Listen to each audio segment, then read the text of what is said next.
Au nom du Père et du Fils et du Saint-Esprit, ainsi soit-il. L'Église a toujours défendu le culte et la vénération des saints, contre les hérétiques, contre les protestants en particulier, qui attaquèrent ce culte.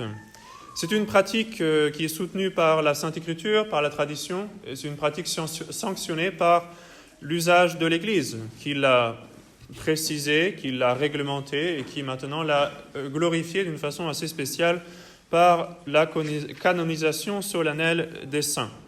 Alors je voudrais aujourd'hui revenir sur les grands principes sous-jacents à cette vénération des saints et ainsi vous encourager, vous confirmer d'autant plus dans cette pratique si importante qu'est la dévotion que nous avons aux saints. Dans la Sainte Écriture, dès l'Ancien Testament, on voit que les anges, d'abord, sont honorés, sont vénérés. Ce sont les messagers, ce sont les amis de Dieu. Et dès le livre de la Genèse, par exemple, on voit le patriarche Abraham se prosternant devant les 3 anges qui viennent pour lui annoncer qu'il serait bientôt père du fils de la promesse, Isaac, mais aussi parce qu'ils étaient en chemin pour aller détruire Sodome. Et Abraham, dans ce chapitre de la Genèse, intercède pour les Sodomites. Il intercède pour les habitants de Sodome en implorant la miséricorde de ces anges qui étaient envoyés par le bon Dieu pour envoyer le soufre et le feu du ciel en punition de ses péchés. Et il avait réussi à obtenir que s'il y avait seulement 10 âmes justes à Sodome, alors les anges seraient passés outre et n'auraient pas puni la ville. Et malheureusement, il ne s'est pas trouvé seulement 10 justes. Et alors s'ensuivit ce que vous savez. Au chapitre 5 de Josué, on voit une autre intervention d'un ange importante. Josué était alors proche de Jéricho, sur le point d'attaquer la ville de Jéricho. Et un ange se présente à lui en lui disant « Je suis le prince de l'armée du Seigneur ». Et alors tout de suite, Josué se prosterne et prie, invoque cet ange en lui demandant ce qu'il devait faire. « Qu'est-ce que mon Seigneur veut ordonner à son serviteur ?» Vous voyez des exemples de vénération d'anges. Il y a beaucoup d'autres exemples. Pensez au livre de Tobie, pensez au livre de Daniel, ou d'autres endroits de la Sainte Écriture. Et donc, si les anges sont honorés, s'ils sont vénérés, pourquoi pas non plus les saints, qui règnent glorieusement avec notre Seigneur au ciel? Et d'ailleurs, la Sainte Écriture nous parle à plusieurs reprises du pouvoir d'intercession des saints, des amis de Dieu. Et c'était vrai même de leur vivant. C'est le cas, par exemple, du patriarche Job. Le bon Dieu, dans le livre de Job, dit à Éliphaz et à 2 de ses amis « Job, mon serviteur, priera pour vous. Je le recevrai favorablement. » Saint Paul, dans ses épîtres, plusieurs fois, demande des prières. Dans son épître aux Thessaloniciens, dans son épître aux Romains, il dit « Frères, priez pour nous ». Il demande à ce que l'on prie les uns pour les autres. Dans les Actes des Apôtres, nous voyons les apôtres Saint-Pierre et Saint-Jean prier, intercéder pour les habitants de la Samarie, pour obtenir la descente du Saint-Esprit sur eux. Et puis, bien sûr, nous avons ce grand précepte qui nous est donné par Saint Jacques dans son épître, qui nous dit « Priez les uns pour les autres afin que vous soyez sauvés ». C'est important pour notre salut, afin que vous soyez sauvés. Mais il ne faut pas s'imaginer qu'une fois au ciel, ça y est, ils sont sauvés, les saints arrêtent de prier pour nous. Non, ils continuent de prier pour nous. Il continue d'intercéder pour nous. Et dès l'Ancien Testament, il y a au moins une occurrence très manifeste, très claire de ce genre d'intercession. Elle est rapportée au 2e livre des Maccabées. Judas Maccabée a une vision, un songe, dans lequel il voit le grand prêtre Onias qui priait pour le peuple élu, mais il voit aussi un vieillard vénérable, et le grand prêtre Onias lui explique que c'est le prophète Jérémie, qui était déjà décédé depuis longtemps. Et Onias lui dit donc dans cette vision « Celui-ci est l'ami de ses frères et du peuple d'Israël. C'est lui qui prie beaucoup pour le peuple et pour toute la ville sainte. C'est Jérémie, le prophète de Dieu. » Alors bien sûr, cette doctrine a été reprise, a été pratiquée par l'Église catholique dès les premiers siècles. Vous savez qu'on vénérait, dès le début, les chrétiens vénéraient les martyrs. L'archéologie le prouve. Tous les monuments qui nous restent, les Les fresques, l'iconographie, les inscriptions, tout cela nous le montre. Les actes des martyrs également nous le rapportent. Pensez par exemple à Sainte Lucie, qui était allée prier sur le tombeau de Sainte Agathe pour obtenir la guérison de sa maman. Et finalement, Sainte Agathe lui a dit, écoutez, vous êtes une sainte vous-même, faites-le concrètement. Et effectivement, Sainte Lucie elle-même est maintenant une grande sainte. Et pensez à tous ces saints martyrs qui ont offert le sacrifice de leur vie, en l'honneur de Dieu, bien sûr, mais aussi pour subvenir aux besoins de tous ceux qui se recommanderaient à eux, notamment les saints auxiliaires. C'est le cas de saint Pantaléon, par exemple, ou de sainte Catherine d'Alexandrie. Et bien sûr, toute cette pratique de dévotion aux martyrs reçut l'approbation et l'encouragement des pères de l'Église. Et toute la tradition catholique nous rapporte ce fait, avec même beaucoup de précision. Le récit du martyre de saint Polycarpe, par exemple, nous dit « Nous adorons le Christ comme Fils de Dieu, mais nous aimons et nous honorons les martyrs comme les disciples et les imitateurs du Seigneur. » Au culte des martyrs s'ajouta, au fil des siècles, le culte, la vénération des grands confesseurs de la foi, d'abord, et puis petit à petit, même de saints de toute origine, de toute condition, de tout état de vie. Même les veuves sont honorées. Pensez à Sainte Monique, par exemple.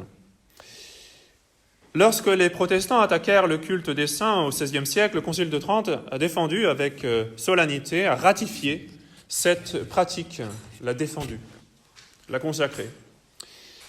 Et le Code de droit canonique, la loi de l'Église aujourd'hui, nous dit très simplement « Il est bon et utile d'invoquer et de prier les serviteurs de Dieu qui règnent avec le Christ et de vénérer leurs reliques et images. » Et ce même Code de droit canonique ajoute encore « Mais avant tous les autres, c'est envers la très sainte Vierge Marie que les fidèles doivent avoir une filiale dévotion. » Alors, pour préciser les choses, l'Église distingue le culte qui est dû à Dieu seul, qu'on appelle le culte de l'atriste, un culte d'adoration. On reconnaît le bon Dieu comme notre Créateur, et on lui doit tout, alors on l'adore.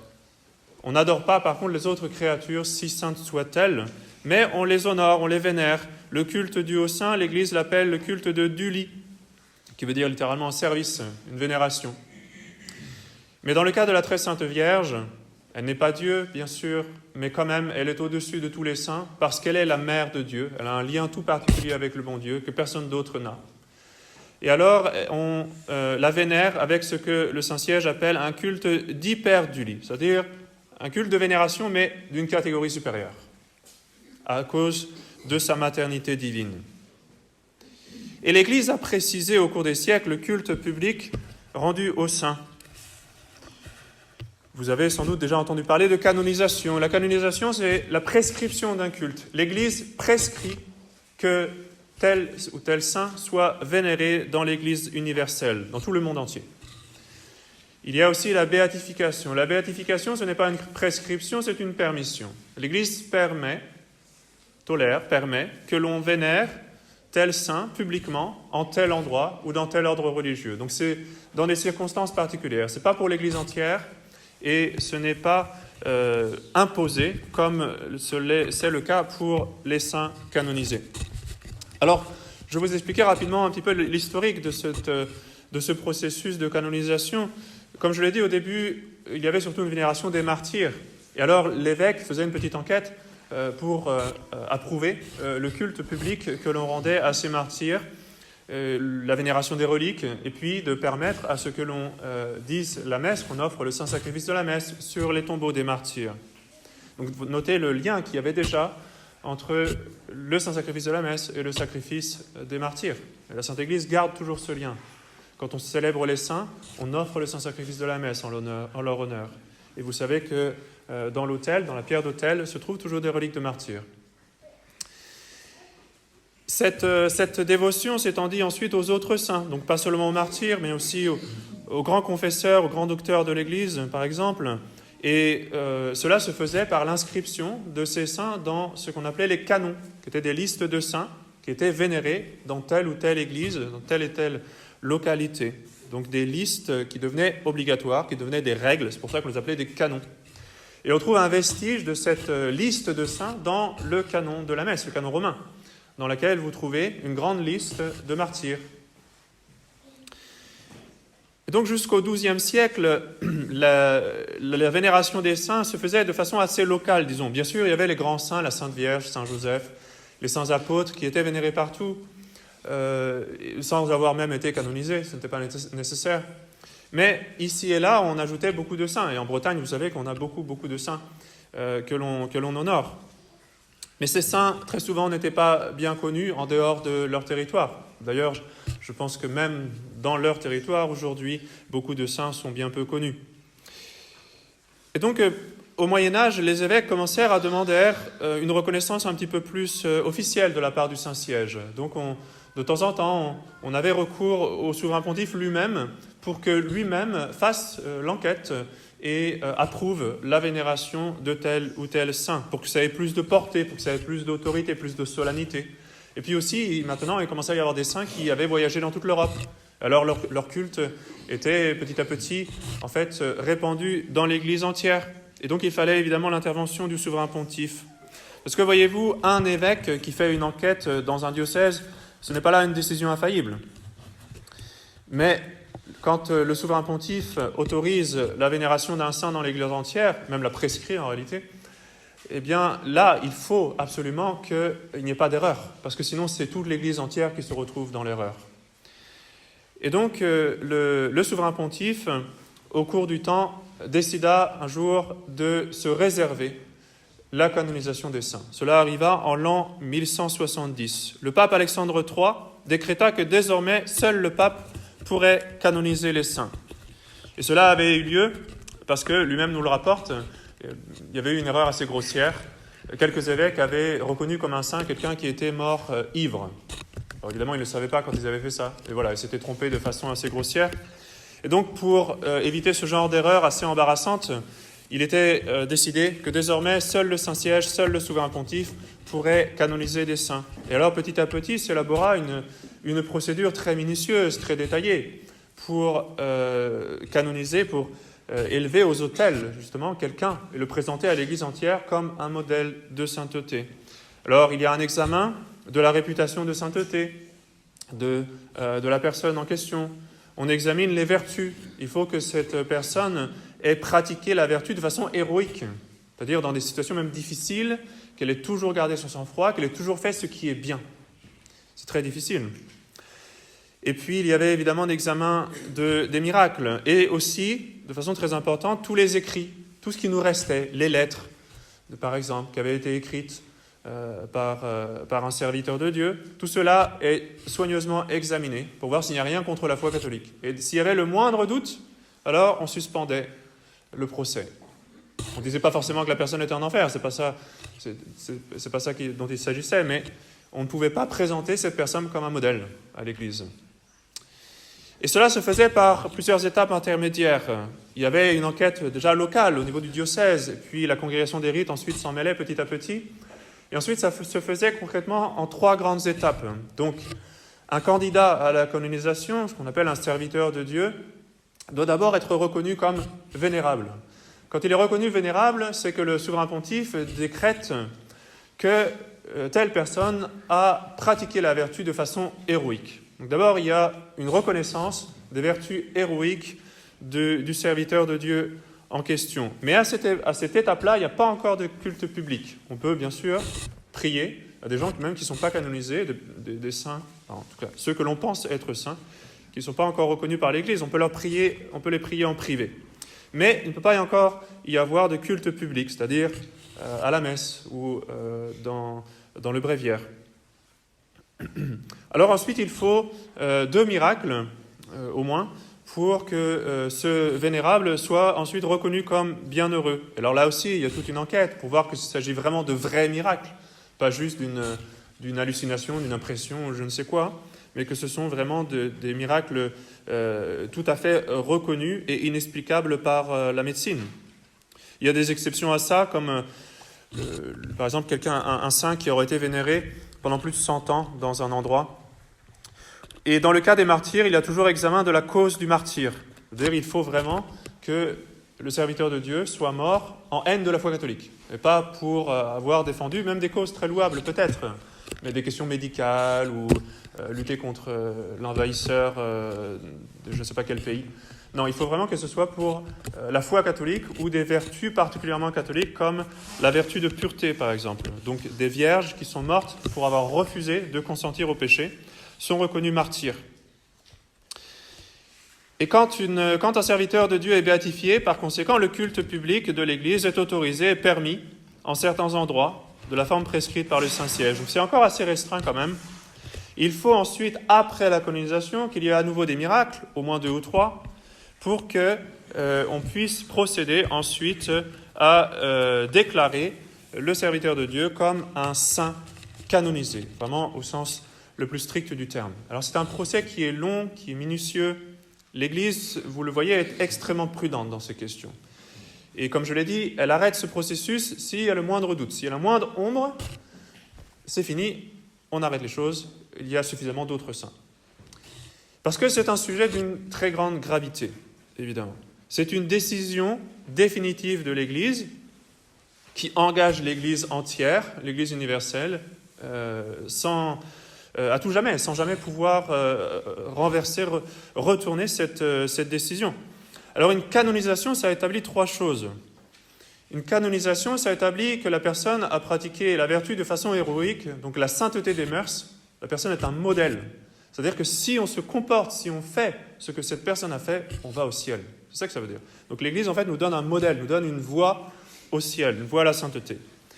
Et puis, deuxième chose, bien sûr, l'Église, en canonisant un saint, déclare qu'il est au ciel. Ça va de soi. C'est la première chose à laquelle on pense.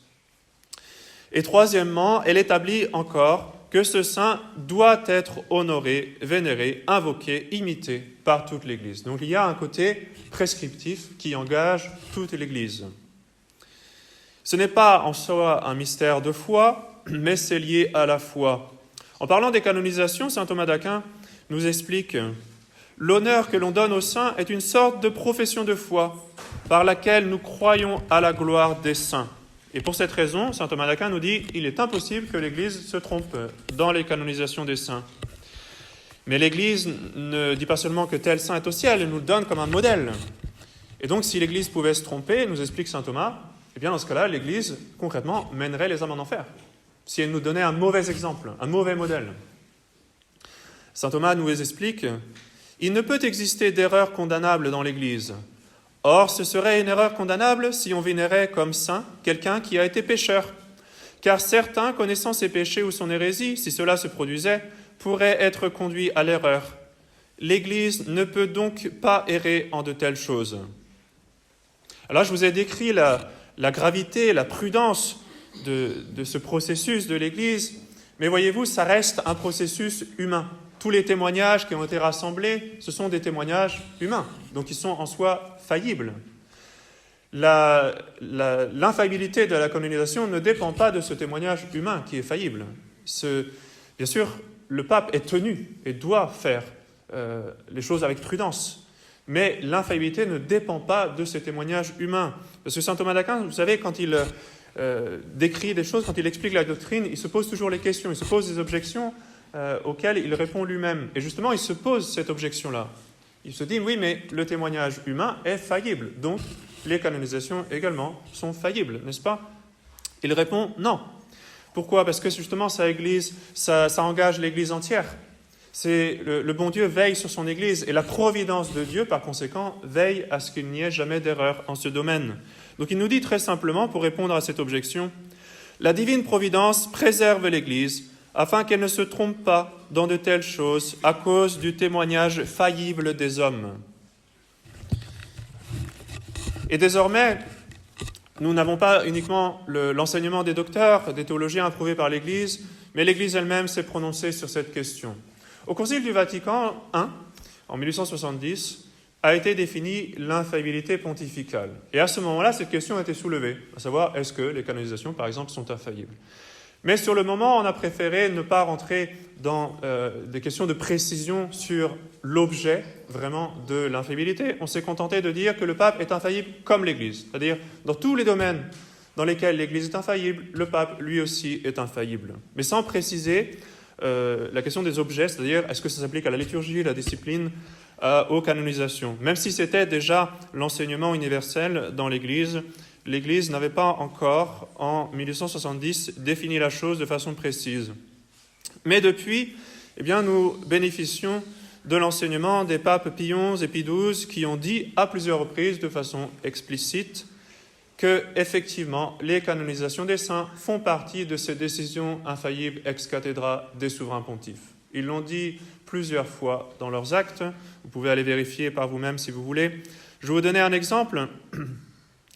En 1934, dans les lettres décrétales de canonisation de Sainte Marie-Michel du Saint-Sacrement, le pape Pie XI dit clairement « En tant que maître suprême et universel de l'Église du Christ, nous avons solennellement prononcé une sentence infaillible de la chaire de Saint-Pierre. » Vous voyez, c'est assez clair, il s'agit d'une sentence infaillible de la chaire, c'est-à-dire ex cathedra, de la chaire de Saint-Pierre.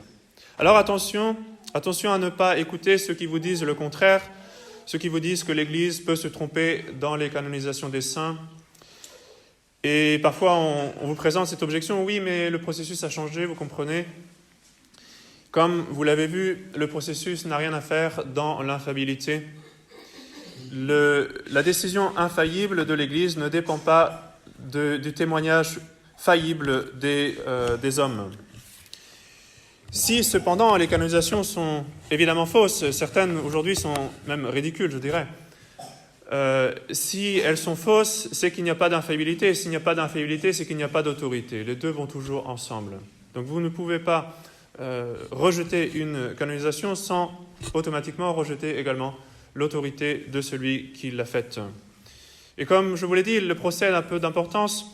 Et quant à la formule, sachez que Bergoglio utilise la même formule que Pie XI, que Pie XII. C'est la formule traditionnelle de canonisation. Quand il a canonisé Jean-Paul II, par exemple, il a utilisé une formule tout à fait traditionnelle. Alors, qu'est-ce que ça veut dire ? Est-ce que baiser le Coran, est-ce que pratiquer tous les rites païens qui existent sur la face de la terre est quelque chose qui nous mène au ciel ? Si cela n'est pas un modèle à suivre, il faut nécessairement conclure qu'il y a un problème d'autorité et que cela ne peut nous venir de l'Église. Alors, vous voyez, le principe sous-jacent, c'est qu'il est impossible que l'Église nous donne un mauvais modèle. C'est impossible. Et ni quelqu'un a fortiori qui peut-être serait en enfer. Alors, pour conclure, honorer les saints, c'est quelque chose de tout à fait traditionnel. Ça se pratique depuis l'Ancien Testament et surtout depuis le tout début des premiers siècles de l'Église. Les saints nous sont donnés par l'Église comme des modèles à suivre et à imiter. Si on fait comme eux, on va au ciel. Ils nous sont donnés également comme des intercesseurs. Il faut les prier continuellement. Pensez à ce passage du livre de Job, où le bon Dieu avait dit, vous demandez à Job qu'il prie pour vous, et je l'écouterai. Et je pense qu'il est important également de défendre aujourd'hui l'infaillibilité des canonisations. L'Église a défendu contre les protestants la vénération des saints. Il faut défendre aujourd'hui l'infaillibilité des canonisations. Ça fait partie de la doctrine catholique. Il en va de la gloire des saints. Il en va de la crédibilité de l'Église. Souvenez-vous de ce que saint Thomas disait. L'honneur que l'on donne aux saints est une sorte de profession de foi par laquelle nous croyons à la gloire des saints. Au nom du Père et du Fils et du Saint-Esprit, ainsi soit-il.